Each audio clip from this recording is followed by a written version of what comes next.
গত ২৬শে মার্চ ছিল মহান স্বাধীনতা দিবস।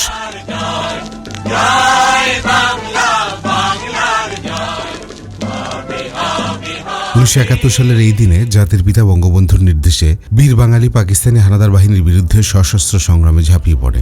রক্ত যখন দিয়েছি, রক্ত আরো দেব, এদেশের মানুষকে মুক্ত করে ছাড়বো ইনশাআল্লাহ। এবারে সংগ্রাম আমাদের মুক্তির সংগ্রাম, এবারে সংগ্রাম স্বাধীনতার সংগ্রাম। বাংলাদেশের জনগণের অধিকার হরণ এবং বাঙালি জাতিকে চিরতরে নিশ্চিহ্ন করতে ১৯৭১-এর ২৫শে মার্চ কালরাতে পাকিস্তানি হানাদাররা নিরস্ত্র বাঙালির উপর ঝাঁপিয়ে পড়েছিল। জাতির পিতা ২৫ মার্চ দিবাগত রাত ১২টা ২০ স্বাধীনতার ঘোষণা দেন। তাই আমি টেলিফোন করে খবর দিলাম আমার বিডিআর হেডকোয়ার্টারে চট্টগ্রাম, আজ থেকে বাংলাদেশ স্বাধীন। আমার জীবনে তোমাদের সঙ্গে দেখা হতে না পারে, বাংলার ঘরে ঘরে জানিয়ে দাও, যে পর্যন্ত না ৭ কোটি মানুষ স্বাধীনতা না পাবে, সংগ্রাম চালিয়ে যাও, যুদ্ধ করো। এই মহান মুক্তিযুদ্ধে বীর বাঙালি শুধু পাকিস্তানি দখলদার বাহিনীর সাথেই লড়াই করেনি, এদেশের স্বাধীনতা বিরোধী রাজাকার আলবদরদের বিরুদ্ধেও যুদ্ধ করেছিল। পাকিস্তানি গণহত্যা এবং বর্বরতার সমর্থন দিয়েছিল জামায়াত। এ কারণেই জামায়াত ঘৃণিত ও যুদ্ধাপরাধের অভিযোগে অভিযুক্ত। ২০০৯ সালের নির্বাচনের আগে আওয়ামী লীগ যুদ্ধাপরাধের বিচার করার অঙ্গীকার করেছিল। সেই অঙ্গীকার পূরণের লক্ষ্যে আন্তর্জাতিক অপরাধ ট্রাইব্যুনাল গঠন করা হয়েছিল।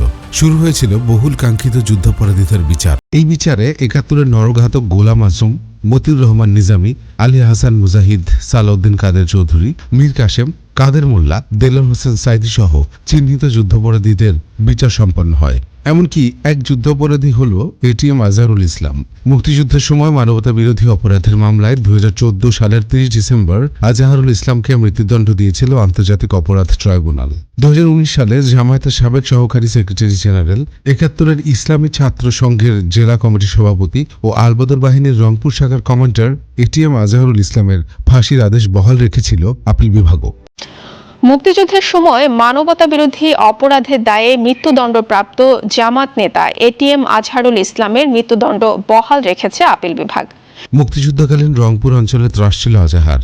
সে সময় তার নেতৃত্বেই বৃহত্তর রংপুরে গণহত্যা চালিয়ে ১৪০০-র বেশি মানুষকে হত্যা, বহু নারীকে ধর্ষণ ও অপহরণ, নির্যাতনের ঘটনা ঘটেছিল। প্রায় ৫ বছর আগে আন্তর্জাতিক অপরাধ ট্রাইব্যুনালের রায়ে ৩টি অভিযোগে আজহারের মৃত্যুদণ্ড এবং ২টি অভিযোগে মোট ৩০ বছরের কারাদণ্ড হয়েছিল।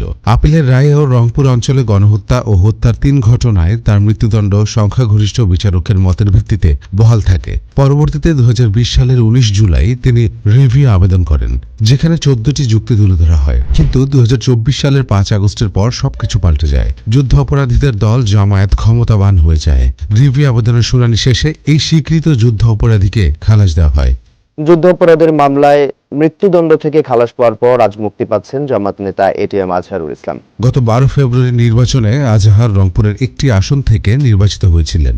৭১-এর ঘাতক এবং মুক্তিযুদ্ধের বিরোধিতাকারী আজহার ২৬ মার্চ জামায়াতের অন্যান্য নেতাদের সাথে জাতীয় স্মৃতিসৌধে যান।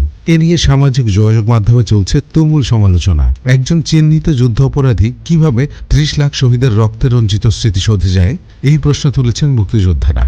সাধারণ মানুষ মনে করছেন এটা মুক্তিযুদ্ধের প্রতি চরম অবমাননা।